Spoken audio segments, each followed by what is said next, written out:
Vamos ao nosso pós-jogo de Fluminense 2, Red Bull Bragantino 1, que rolou no último domingo lá no Maracanã. E claro, vamos falar do bola em campo, mas vamos falar de tanta coisa que passou esse jogo na arquibancada, sobre a questão da chegada do Renato Gaúcho, todas as referências, homenagens que foram feitas no Maracanã, estava muito legal. Apesar de não estar muito cheio, foi um fim de semana chuvoso, fim de semana estranho no Rio de Janeiro, mas teve lá 19 mil pessoas, mas as 19 mil pessoas estavam presentes, viveram bastante e com certeza vai ser um jogo memorável da chegada do Renato Gaúcho. Também falaremos sobre o abril, mês de conscientização sobre a questão do autismo, as homenagens, os movimentos que o Fluminense vem fazendo em relação a esse tema. Então tem bastante coisa importante para a gente falar hoje. Para começar pela bola em campo, o primeiro tempo já começa com o Fluminense com uma postura diferente. O Fluminense que vai marcar o primeiro gol com o Lima, logo aos 30 minutos ali do primeiro tempo. E até poderia ser mais. Se saísse um 2-0, talvez até um 3-0, não seria nada estranho, porque o desempenho do Fluminense foi bom, já mostrou um fôlego diferente para a torcida, uma atitude diferente. É claro que o Renato teve 1, 2 treinos, uma conversa no máximo com o elenco, mas que não vai mudar muita coisa efetivamente de parte tática, que é algo que a gente precisa mudar.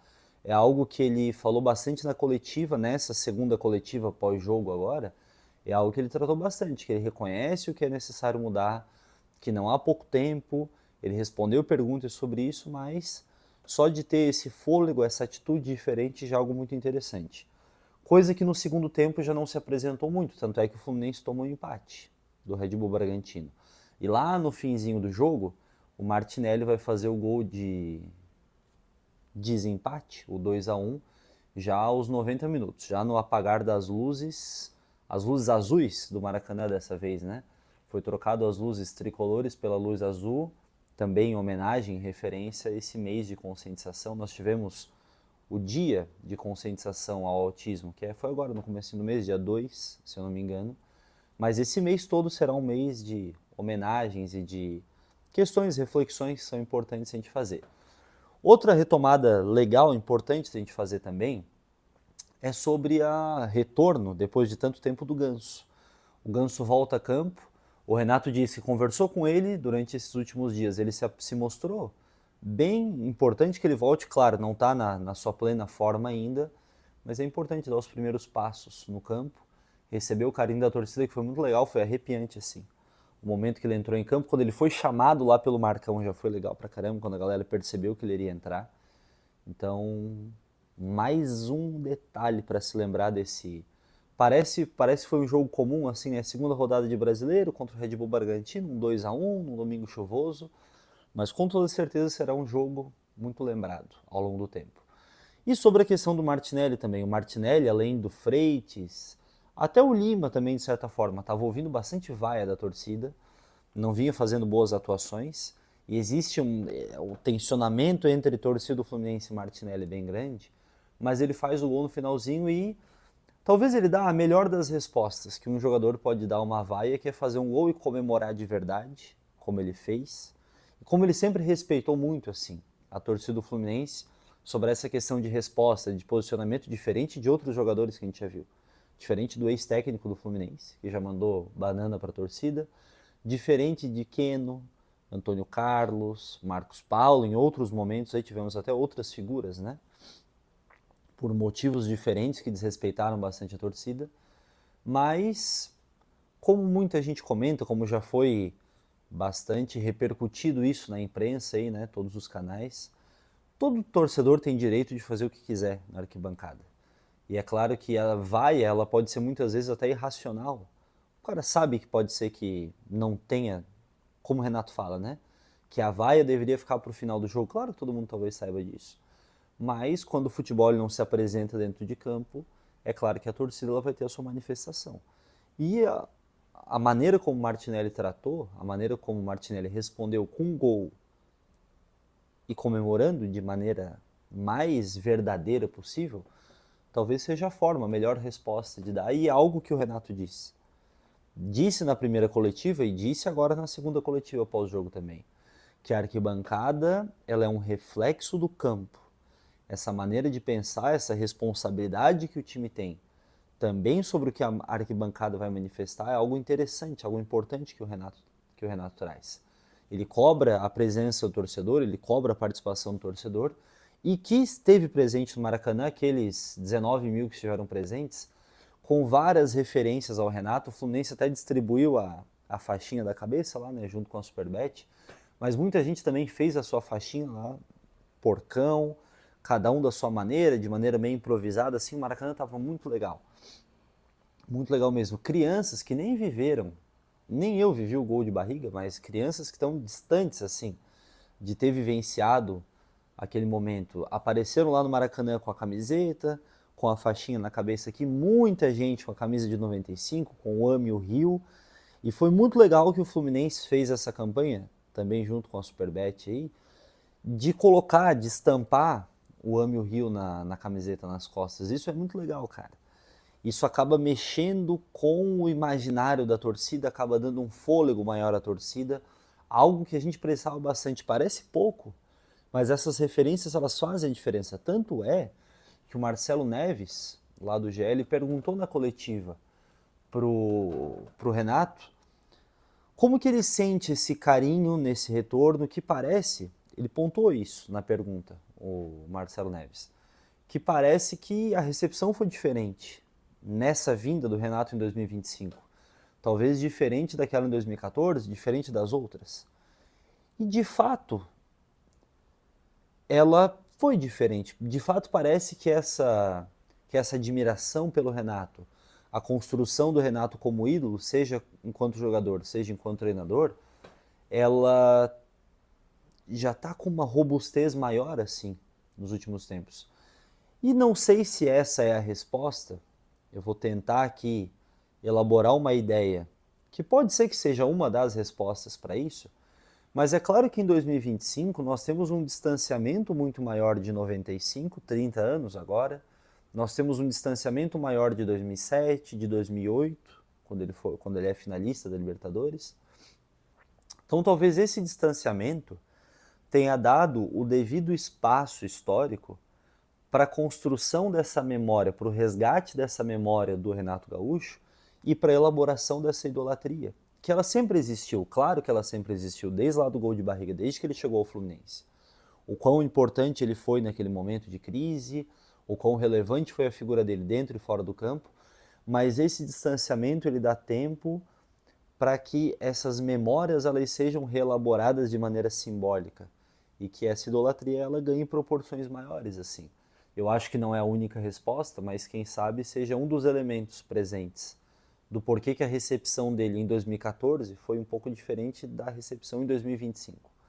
E foi muito legal, como nós comentamos, o Fluminense trazer o Ame o Rio como uma referência àquela camisa de 95 é muito bacana. E é legal a gente conhecer um pouquinho da história do Ame o Rio, dessa campanha do Fluminense naquele momento. Nessa camisa de 95, eu trouxe uma aqui, claro que essa aqui não é a Ame o Rio, né, da final, camisa raríssima. Mas essa aqui é uma réplica, ó, que ela é a camisa que o Fluminense usa na final, né, no 3-2 contra o Flamengo, em que ela tinha o Hyundai aqui na frente e o Ame o Rio aqui na parte de trás. E é interessante a gente conhecer um pouco da história dessa campanha aqui, que ela é bem bacana, bem interessante. João Henrique Areias trabalhava no departamento de marketing do Fluminense lá em 95, e ele conta em reportagens, ele tem um livro, inclusive, que fala sobre esse vínculo dele com o marketing esportivo, tem um capítulo lá que é específico sobre a Hyundai no Fluminense, em que ele trabalha um pouquinho essas ideias, mas principalmente em reportagens que eu vou deixar as referências aqui embaixo depois para quem quiser conferir. Mas ele conta que em 95 o Fluminense, naquele contexto de crise econômica, problemática, lá dos anos 90, o clube vai entrar em contato com o Renato, que já estava quase encaminhando o seu fim de carreira, assim, tinha recém-chego do Atlético Mineiro, estava em Búzios, e o Renato vem. Isso já vai fortalecer bastante a imagem do Fluminense, vai trazer um holofote maior para o Fluminense, mais ou menos nessa mesma dinâmica de dar um fôlego ao time. O Renato ele é um cara, foi uma figura extremamente importante, como a gente comentou, dentro e fora de campo, com apoio a trabalhadores do clube que não estavam recebendo seu salário, com apoio a jogadores do clube que não estavam também recebendo, Então, esse ânimo a mais, esse apoio que o Renato deu foi super importante. E o Fluminense, assim como vários outros times, né, no começo dos anos 90, vinha usando o patrocínio da Coca-Cola, que é essa camiseta aqui, que também é uma réplica, e que eu tenho muita vontade de ter ela, ainda não tive a oportunidade, mas de ter a da época mesmo, né, mas essa aqui é uma réplica, só para mostrar para vocês. Lembra muito o Super Ezio essa camisa aqui, né? Com a Coca-Cola na frente e a Coca-Cola nas costas. No começo dos anos 90, a Coca-Cola patrocinou quase que todo o Campeonato Brasileiro, assim. Tem até uma questão interessante sobre o Grêmio e o Inter, a dupla Grenal do Rio Grande do Sul, em que a Coca-Cola ela teve que mudar a cor para estampar a camisa do Grêmio, né? A Coca-Cola é vermelha, mas ela teve que adaptar a sua cor aqui para estampar a camisa do Grêmio, colocar em azul e preto lá. Mas a Coca-Cola vai patrocinar o Fluminense até aquele primeiro Fla-Flu, o 0-0, o Fluminense ainda entra em campo com o Coca-Cola na frente e atrás. No 0-0 é o patrocínio da Coca-Cola. Só que no 3-1 o Fluminense já entra sem patrocinador. Então entra com essa faixa aqui em branco e nas costas também em branco. Então, apesar da vitória, apesar do 3-1, começa aquela zoação da torcida do Flamengo, porque, porra, o Flamengo naquela, comemorando seu centenário com a camisa, com o Lubrax, Romário, Sávio, Branco no time, com vários recursos, faz aquele elenco, né, cheio de estrelas, e o Fluminense, porra, nem com patrocinador tinha.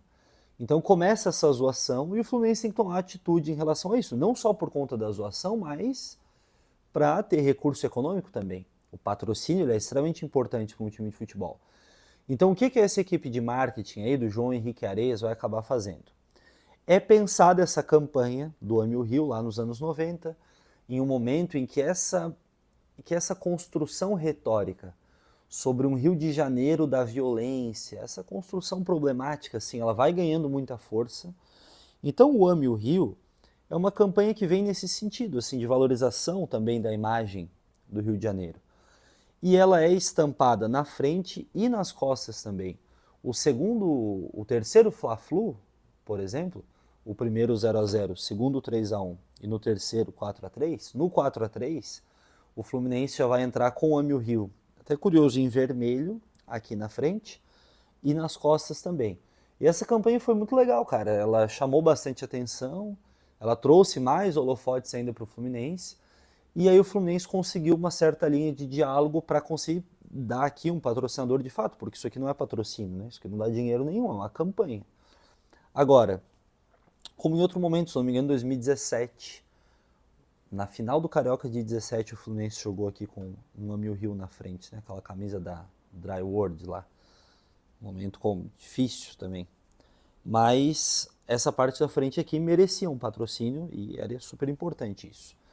Então a diretoria do Fluminense começa a dialogar com o posto Ipiranga sobre, seria até interessante, né, como o Flamengo tem a Lubrax, estampar o Ipiranga aqui, mas no fim das contas, o Fluminense fecha com essa montadora sul-coreana que é a Hyundai, que ela estava chegando no Brasil, os primeiros carros da Hyundai serão vendidos aqui no começo dos anos 90, então a Hyundai ela usa a camisa do Fluminense para começar a se popularizar, começar a entrar aqui, ganhar força no mercado brasileiro. E na parte das costas fica o Ame o Rio. É assim que se constrói essa camisa lá, aí sim do último jogo, do 3-2, a clássica camisa do gol de barriga de 95, e que vai ser resgatada agora nesse jogo também muito mais discreto, né? Segunda rodada de Brasileirão, mas da estreia do Renato Gaúcho, isso foi muito bacana. Outra coisa muito bonita que aconteceu também nesse último domingo foi que o Fluminense fez uma série de homenagens assim em relação a essa conscientização do mês de abril aí, em relação ao autismo. O Will, nosso parceiro, William Rodrigues, nosso parceiro de arquibancada, tá sempre junto lá, que vai lançar o seu livro, inclusive, essa semana. Vai lançar o livro falando sobre essa sua experiência. O nome do livro é A Minha Vida no Espectro, lançado pela editora Zulia. Anotei aqui. Vai ser lançado essa semana, salvo engano. Quando for o lançamento, vou ter acesso ao livro, vou comprar, vou fazer um resumo dele aqui, conversar um pouquinho sobre ele também. E o Maracanã tava legal, cara. As luzes azuis em referência a esse mês de conscientização. A entrada no campo foi muito bonita também. Foi colocado no setor sul uma sala interativa com várias experiências sensoriais, jogos, atividades de voluntários em parceria com a Autistas Flu, esse coletivo de torcedores. Então é legal. A página Autistas Flu até fez uma publicação hoje falando sobre como essa sala é importante, é legal que tem esse movimento, mas que, pô, não seja só no mês de abril, que isso dure por mais tempo, que essa parceria entre Fluminense e Flamengo aí no Maracanã pense também sobre essas questões. Então, que não seja só uma data específica, né? Que isso perdure ao longo do tempo. E foi muito legal porque o Will, ele entrou em campo com o Lima. E foi o cara, deu sorte, né? Deu muita sorte. Fez o primeiro gol, um bonito gol do Lima, que parece que fez a sua estreia pelo Fluminense, né? Esse ano não estava bem, mas esse foi o primeiro jogo que o Lima conseguiu mostrar seu futebol. Aquele, né? Que ele apresentou, sobretudo em 2023. Então é isso. Esse foi o nosso relato sobre o que aconteceu no Maracanã nesse domingo. Essa semana temos jogos importantes, tem Sul-Americana, tem vôlei também no Maracanãzinho, vai ter rodada dupla na quinta-feira. Primeiro, se não me engano, 6h30, vai ter jogo decisivo pela Superliga Feminina contra o SESI Bauru, e aí depois já tem rodada importante da Sula também. Se gostou do conteúdo, já sabe, não esquece de deixar um curtir, se inscrever no canal e compartilhar com quem possa se interessar por esse conteúdo também. Nos vemos no próximo vídeo. Valeu!